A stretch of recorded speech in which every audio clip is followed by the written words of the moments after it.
Hay debate por la posibilidad de modificar el cronograma electoral, parte de las materias que vamos a conversar con el diputado del Partido Socialista, Juan Luis Castro. Bienvenido, ¿cómo está usted? ¿Qué tal, Claudia? Gusto saludarla. Igualmente, bueno, está en discusión, ¿cierto? No sabemos qué va a pasar de acá a octubre, tampoco qué va a pasar con el cronograma para el próximo año, ¿cierto? De acuerdo a usted, ¿habría que modificarlo o es muy apresurado todavía?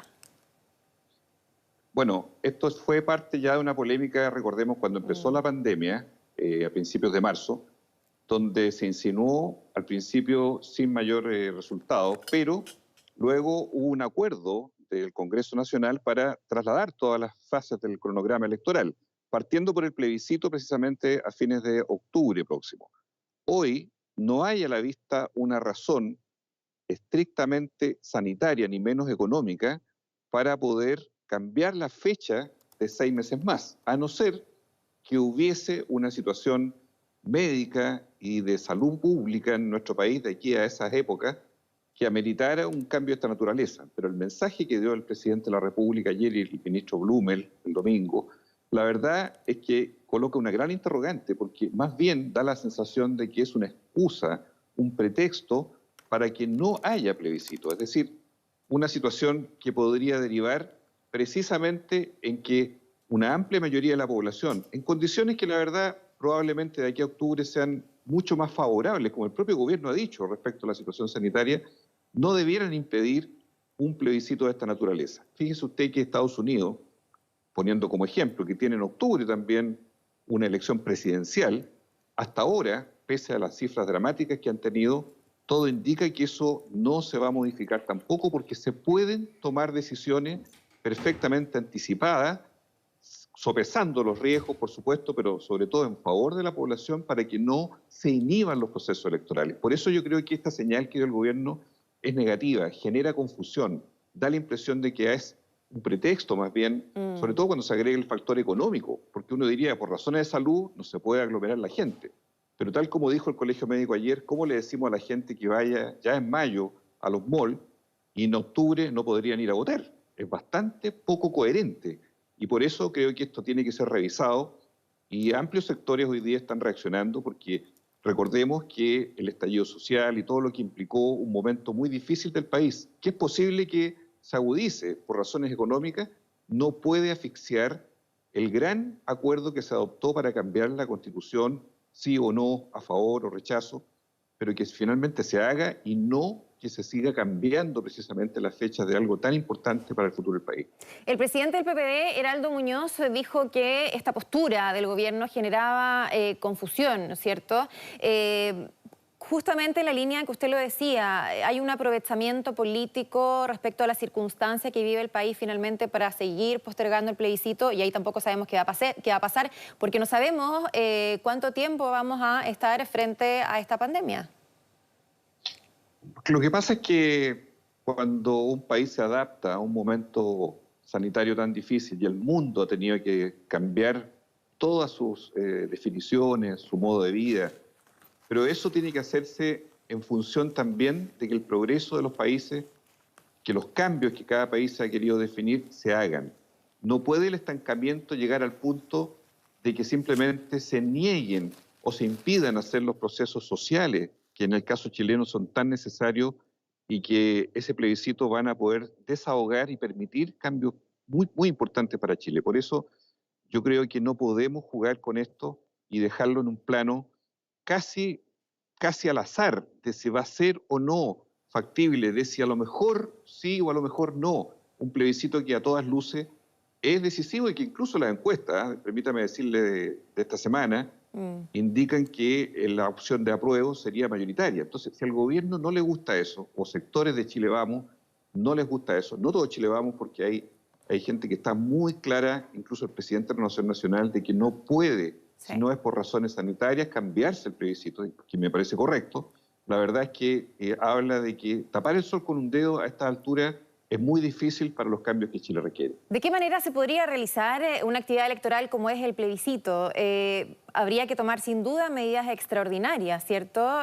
Incluso se ha hablado de la votación a distancia, pero sabemos que tampoco tenemos las plataformas o la tecnología para que esta modalidad sea exitosa. Claro.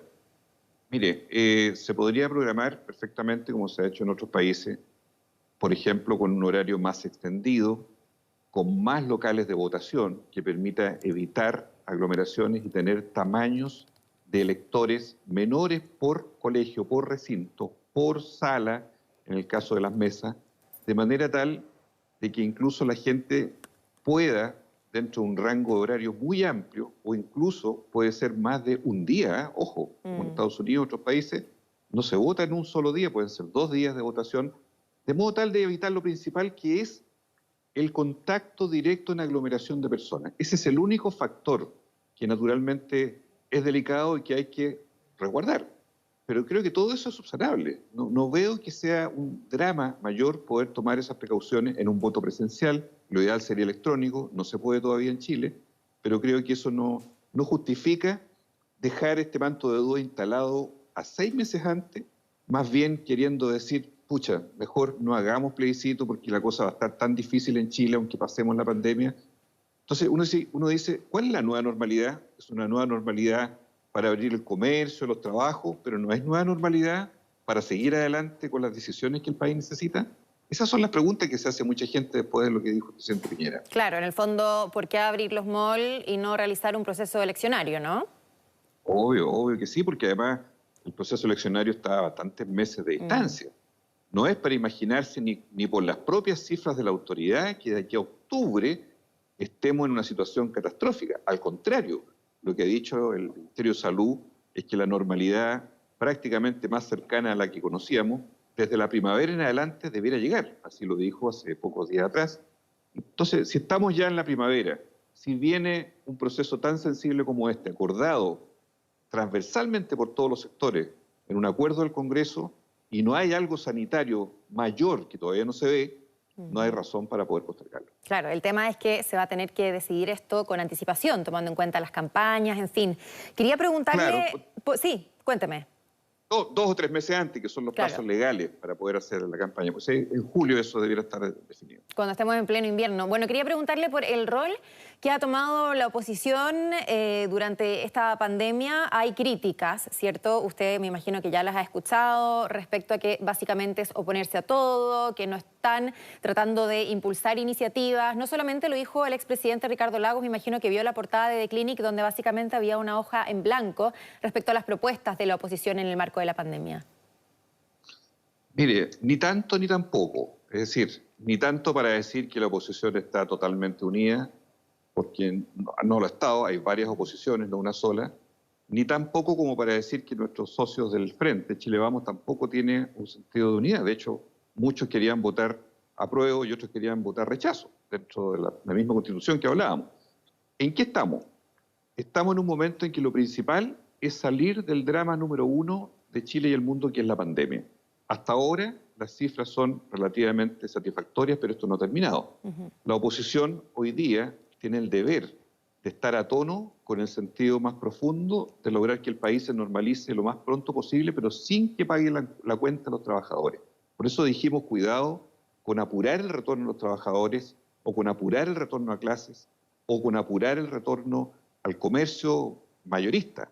También hemos dicho y hemos aprobado varios proyectos de ley para dar subsidios y mejoras a las personas que están en condiciones precarias. Faltan dos cosas. Falta que el proyecto de ley que hoy día, en todo caso, se ve en la Cámara de Diputados, del sueldo básico de emergencia, pueda ser una realidad mejorada para jefas de hogar, para personas que no trabajaban, para gente que no tiene ninguna otra alternativa. Y falta un proyecto que el gobierno anunció, el presidente, que todavía no lo ingresa, que es para los trabajadores honorarios, que es justamente para poder salir de la crisis económica a sectores que no tienen clientes hoy día, no tienen cómo vender sus propias prestaciones y servicios. Nuestra oposición no está oponiéndose a todo. Le está diciendo al gobierno, queremos colaborar en lo principal, que es salir de la crisis sanitaria y luego en la recuperación económica. Lo que no estamos dispuestos es a dar cheques en blanco o a hacer cualquier iniciativa, cualquier cosa que no tenga un sentido claro, preciso de por qué se va a hacer y qué beneficio va a traer para la comunidad. Y en eso yo creo que es fundamental que el concurso de todos los sectores políticos, pese al mal momento, pese al descrédito, pese a todo, pero el mundo político tiene que reivindicarse, y este es un buen momento para que haya unidad en Chile. Yo estoy de acuerdo con que haya unidad de criterio, pero esa unidad tiene que ser para que en lo sanitario y en lo económico, que son los dos grandes problemas que tiene Chile, hagamos esfuerzos comunes para que luego veamos el camino político de Chile en cuanto a la expresión social, en cuanto a las grandes reformas, el plebiscito de la Constitución. El próximo año habrá que ver la elección municipal, tantas cosas que están por delante, pero lo primero es lo primero, que es la vida. Bien, diputado, queremos agradecerle por este contacto y por compartir sus reflexiones con nosotros. Que esté muy bien. Muy amable. Gracias, Claudia. Hasta pronto.